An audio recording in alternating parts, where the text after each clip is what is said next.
Welcome to Silrace's Let's Play channel. This is an introduction video where I explain out why I am doing a Let's Play channel and how does this channel differ from many of the other Let's Play channels out there. So, firstly I will mention briefly that obviously it had to be a different channel. My main YouTube channel is all about the multiplayer games. And it will always be all about the multiplayer games, so it had to be a different channel for the Let's Plays. That out of the way, let's get to the main reasons I am doing this. And starting with the biggest one, parenting. Many parents, well, parents is a little bit of a loose term here. We can talk about, you know, older siblings, older sisters, older brothers, so forth, maybe teachers even, orphanage heads, so forth. But I will still call them parents here. Many parents simply ignore their child's gaming time. Doesn't matter how old the child is, because age doesn't necessarily equal maturity in one way or another. Does not necessarily do that. So, teenagers, younger children, so forth, integrate yourself as a parent to their gaming. So when somebody asks you, what is your child doing these days? Oh, playing that shooter game. At least know the name of the game, you know? Know what is happening in that game. Firstly, well, granted it might be a little awkward for the first 2 or 3 times for your child when you like decide to sit beside them or behind them watching them play. But if you don't bother them, they will start to appreciate it. It shows them that you care, you are interested in what they are doing, you two can, you know, discuss things, it will come naturally. But the main thing is, you will understand what your child is into, and you can help them through all the moral questions which crop up in video games invariably. There are not that many moral questions in something like Tetris, or Solitaire, or Minesweeper, but if we are looking at games like Call of Duty, Battlefield, Witcher, Fallout, many of these things, XCOM and so on, moral things will start cropping up.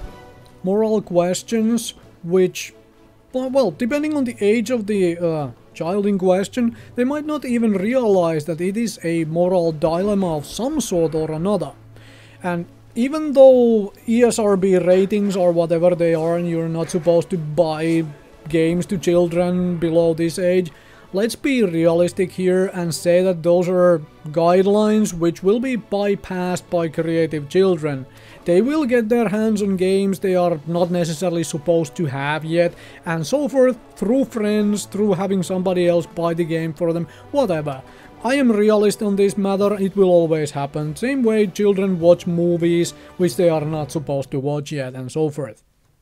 So, ignore all of that, let's talk about the parenting. Because the thing is, when you see this stuff happen on the screen, when you watch your child play them, you can help them out through the moral stuff. There are very easy ones to showcase. Smoking, drugs, alcohol use, death, right? These are things you two can discuss out.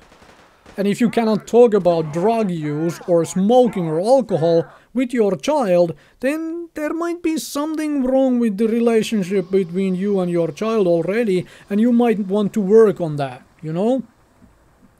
Just a suggestion, you know? Might want to work on that communication and so forth.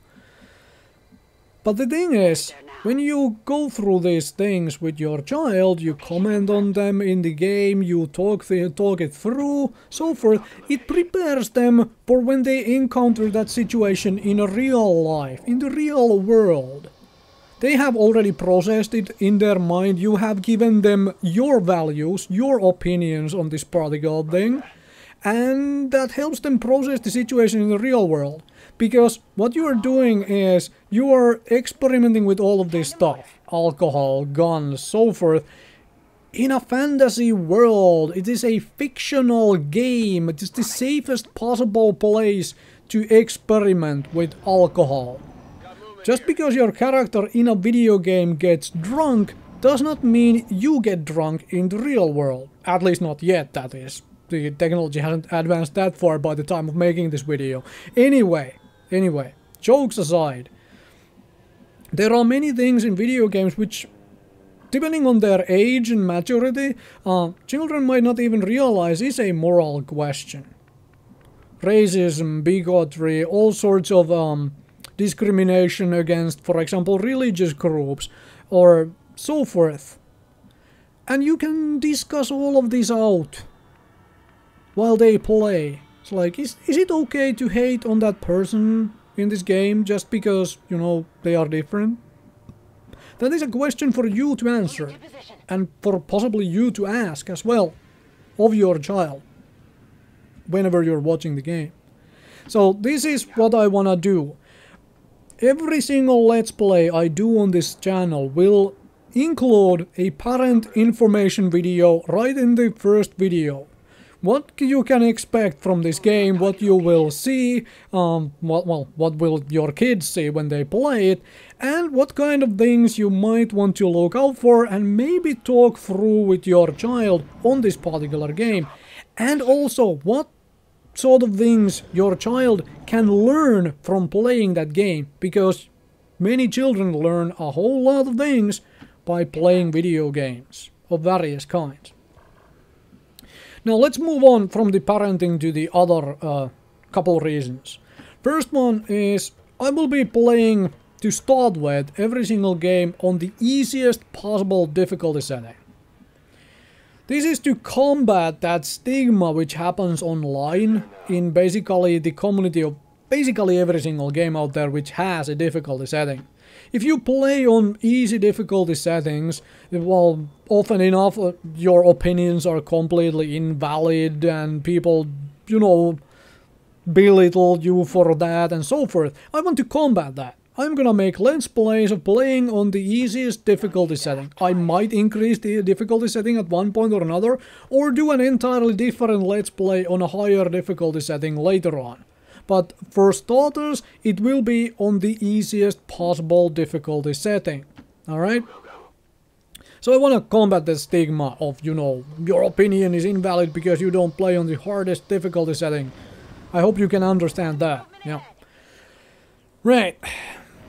And finally, the other big reason is that, well, this contradicts a little with the previous one, but I believe that games are too easy now. Games are getting to the point where we are getting very easy and easy difficulty settings below the normal.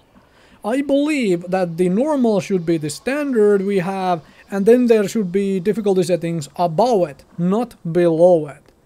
And the big issue I see, or the big reason as well, I see for the necessity of including the easy and very easy and so forth, is that game developers and designers out there are taking shortcuts in the accessibility of the game. What do I mean by that? Well, firstly, we have things like hard-coded keys. That is an issue. Have you heard about left-handed people? Or have you heard about people who are, for example, missing fingers? Any sort of things like this, which causes them to have a need for rebinding all the keys from their default configurations. Yet many games still do not allow this. There are keys which cannot be rebound. And so this is an issue for anybody who needs to rebind the keys because of physical disability or of some sort, or other reasons.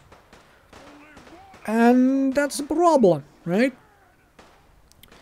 Of course, we have other physical disabilities which doesn't involve missing fingers or hands and so forth, and a simple one is colorblind. There are a lot of colorblind people in the world, and yet many games still do not have any kind of colorblind support in it, which is baffling to me. I am not colorblind, but I know there are many colorblind people in the world, And I would like them to be able to experience and enjoy these games just the same. But yet, we do not often enough have that luxury for them to do so. Another big issue is that many times a game's difficulty is a wall or a mountain you have to first climb, and then it suddenly levels out and becomes a downhill slope afterwards. What I mean about this is that the beginning of the game, until the player gets used to the game mechanics, how this works, how that works, and all of this stuff, the difficulty is massive. This is especially true for strategy games like Civilization or XCOM or whatever.